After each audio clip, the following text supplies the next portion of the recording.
Alright, to cut down on the length of the video, I'm just going to jump right in. We're going to be graphing rational functions, and so the first thing that I just want to kind of draw your attention to is right here. Okay, so this is going to be something that I'm going to kind of use in the classroom as a visual. If you have factors that cross out, okay, such as right here, what that's going to tell you is that you have a hole at that value. Okay, not at positive 4, but in this case at negative 4.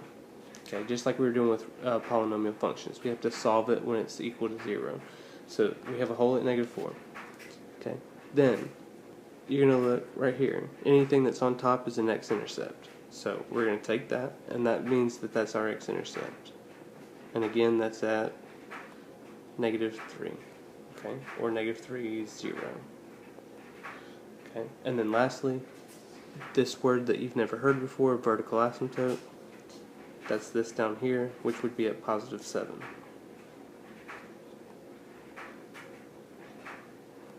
Okay, so I'm going to kind of use this. There's a hole at negative 4, an x-intercept at negative 3, and we have a vertical asymptote at 7. So let me just show you what I'm talking about. Okay, right here. This is that hole at negative 4. Okay, you see it just looks like an open circle. That's what I'm talking about a hole. That's what it's going to look like. Of course, this, we've already talked about x-intercepts before. So when I say there's an x-intercept at negative 3, you should know that means it touches the x-axis at negative 3. Okay, the new word though is a vertical asymptote at positive 7. What that means is when you draw your graph, you'll notice that it's broken into two different pieces, and that graph is going to be separated at the value 7. There's no value at 7, which makes that our vertical asymptote, and it really is just a vertical line where the graph is broken apart. Okay, so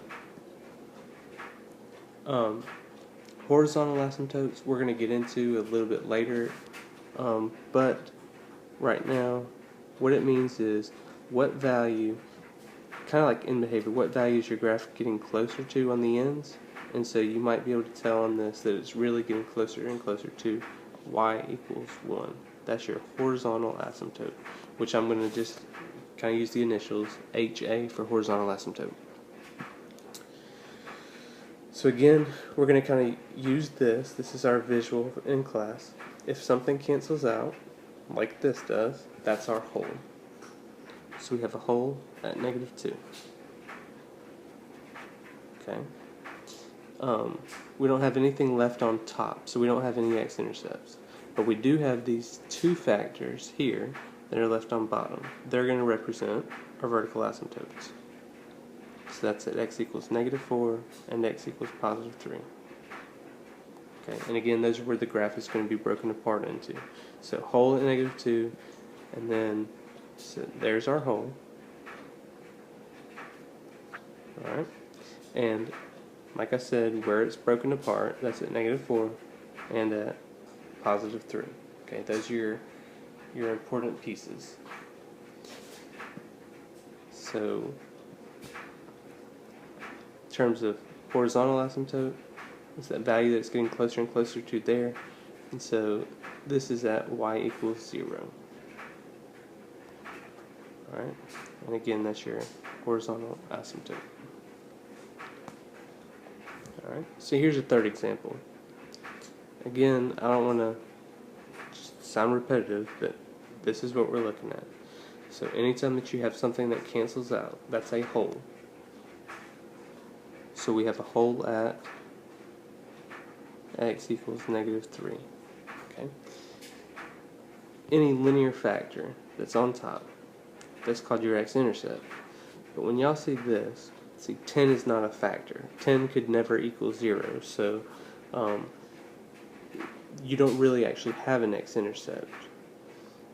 Okay, it only works with linear factors, meaning that you actually have an x. So on bottom though, we do have vertical asymptotes. We have this one here. We could solve 2x equals 0. That would give us, okay, we have a vertical asymptote at x equals 0, and the other one at x equals positive 3. Okay? So again, you would notice you have that is your hole at negative 3. Alright? And at 0, we have a vertical asymptote. There's one. And at 3, we have another vertical asymptote. And those are those places where your graph is getting broken apart. Okay? So this orange dotted line that's going this way, okay, it's showing you what your horizontal asymptote is. Okay, this is horizontal. So it's getting closer and closer and closer to the x-axis, which is y equals 0. Alright? And so with this last example, what I wanted to show you is that you don't always have a horizontal asymptote. And you always don't have holes either. See, on this problem, you don't have anything that's going to cancel out, so you don't have any holes.